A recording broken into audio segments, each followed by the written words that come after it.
Assalamualaikum warahmatullahi wabarakatuh. Apa kabar hari ini? Semoga kalian semua sehat selalu ya. Hari ini kembali lagi bersama saya Asfiah Nursin Mikafa. Nah, kali ini kita akan belajar tentang bahayanya bullying. Nah, untuk mengetahui apa aja sih dampak dari bullying ini, yuk simak terus video selanjutnya. Nah, untuk yang pertama, ini adalah pengertian bullying. Bullying adalah perilaku agresi yang dilakukan dengan sengaja dan berulang-ulang terhadap seseorang atau kelompok, baik secara fisik, verbal, maupun psikis, yang dimana bisa terjadi kapan saja dan di mana saja, seperti di media sosial, di tempat kerja, atau di lingkungan sekolah. Nah, bullying ini bisa saja dilakukan oleh siapapun dengan tujuan menindas, mengganggu, atau tidak menyukai salah satu orang atau kelompok tersebut. Selanjutnya adalah jenis-jenis bullying. Nah, di sini ada 4 jenis-jenis bullying. Yang pertama adalah fisik, yang kedua verbal, ketiga sosial, keempat cyberbullying. Yang pertama, fisik itu ada tindakan agresi yang bertujuan melukai dan meninggalkan bekas di bagian tubuh korban. Contohnya seperti memukul, menampar, menendang, atau melempar yang bisa menimbulkan bekas luka. Yang kedua, itu adalah verbal. Verbal adalah tindakan yang dilakukan melalui ucapan yang menyakiti seperti menghina, mencela, dan lain sebagainya.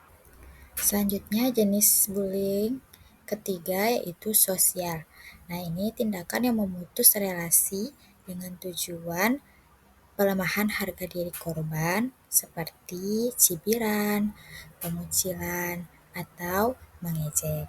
Ini sering sekali banyak ditemukan di lingkungan sosial atau lingkungan sekolah.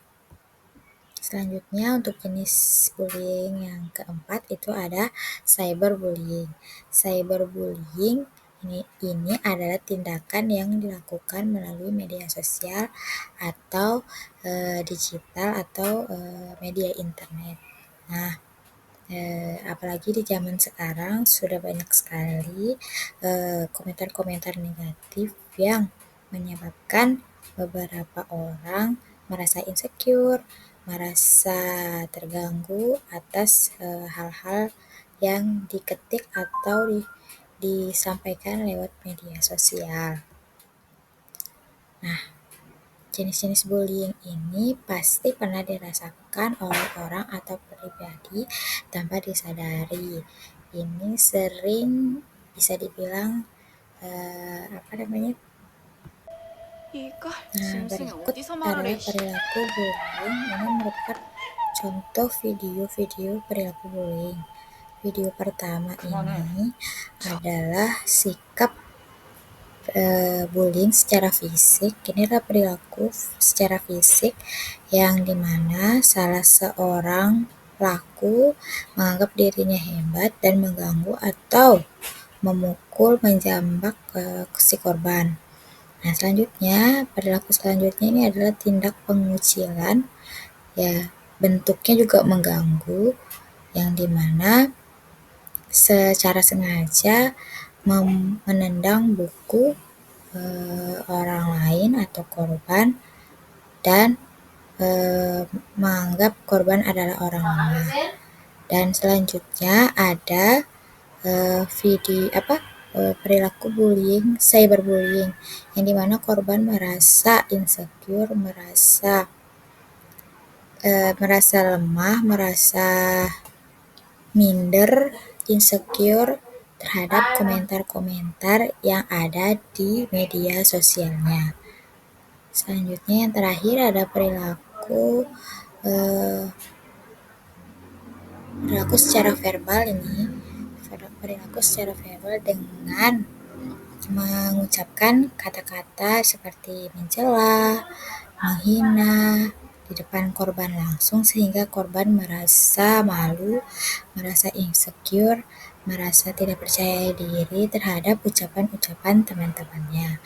Ini merupakan bentuk perilaku yang sengaja dilakukan oleh segelintir orang atau sekelompok atau individu yang merasa dirinya lebih dari orang lain. Selanjutnya adalah dampak bullying. Berikut ada 4 dampak bullying, yaitu yang pertama psikologis, yang kedua akademik, yang ketiga sosial, keempat kesehatan. Nah, untuk yang pertama secara psikologis, korban bullying dapat mengalami penurunan kepercayaan diri, depresi, gangguan kecemasan, sehingga menimbulkan pikiran-pikiran yang mengarah untuk bunuh diri. Itu efek yang paling berat atau yang dirasakan oleh korban bullying. Yang kedua, secara akademik. Secara akademik ini menurunnya performa akademik atau prestasi akademik korban yang merasa tidak aman atau tidak nyaman di lingkungan sekolah. Selanjutnya, yang ketiga ini adalah sosial, mana korban secara sosial ini korban seringkali mengisolasi diri, menghindari keramaian, kesulitan untuk membina hubungan sosial, yang merasa diri korban dikucilkan atau tidak diperkenankan untuk ikut serta dalam lingkungan sosialnya, sehingga dia merasa minder. Selanjutnya secara kesehatan ini berkaitan juga dengan psikologis, tapi kesehatan yang dimaksud di sini adalah secara fisik, ya. Nah, secara fisik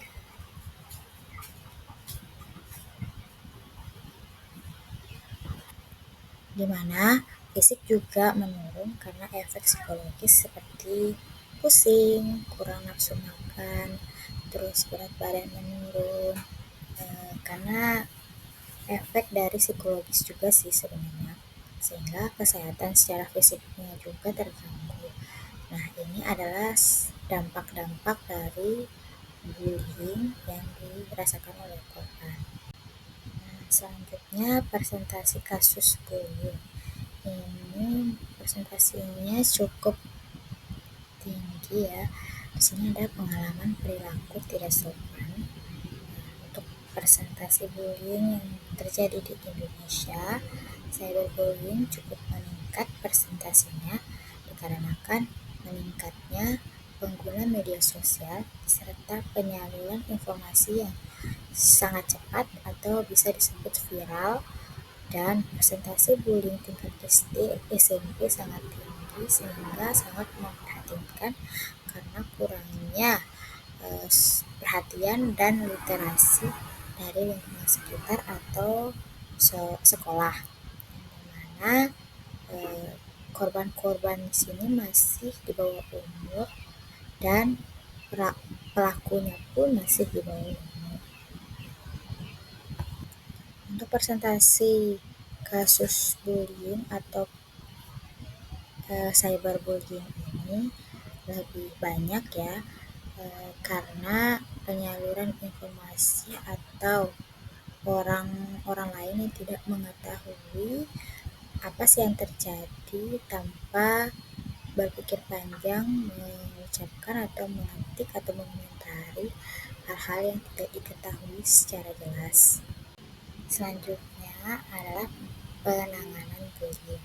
Nah, penanganan bullying ini terdiri dari 4, yaitu pertama edukasi, kedua kebijakan anti bullying, ketiga dukungan psikologis, dan yang terakhir adalah pemberdayaan.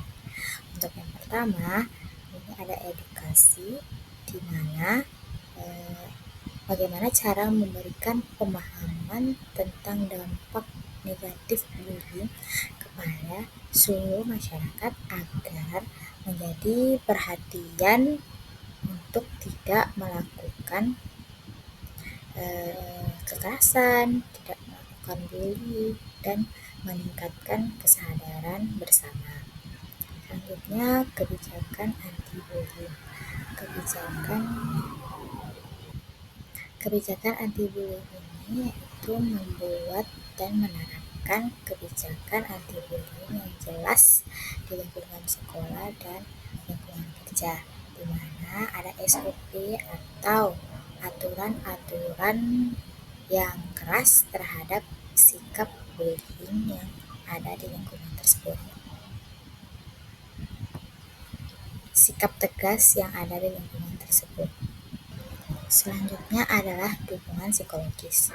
Nah, dukungan psikologis ini memberikan dukungan psikologis bagi korban bullying dan pelaku bullying untuk memahami akar perilaku agresi tersebut, di mana membantu mencari jalan keluar, menyelesaikan permasalahan apa sebab dan akibat dari perilaku bullying tersebut.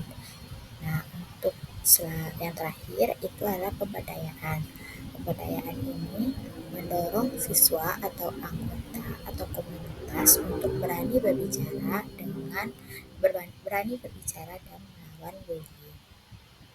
Nah, di sini yang kami harapkan kalian mampu menjaga dan sama-sama saling menghargai satu sama lain agar kedepannya komunikasi atau relasi interaksi sosial kita terjalin dengan baik, sehingga tidak ada perlakuan-perlakuan yang menindas, mengganggu, atau tidak saling menghormati. Sekian materi bahaya bullying yang dapat saya sampaikan. Semoga bermanfaat dan menjadi perhatian dalam meningkatkan kesadaran dampak negatif perilaku bullying itu. Terima kasih atas perhatian dan pengertiannya. Wassalamualaikum warahmatullahi wabarakatuh.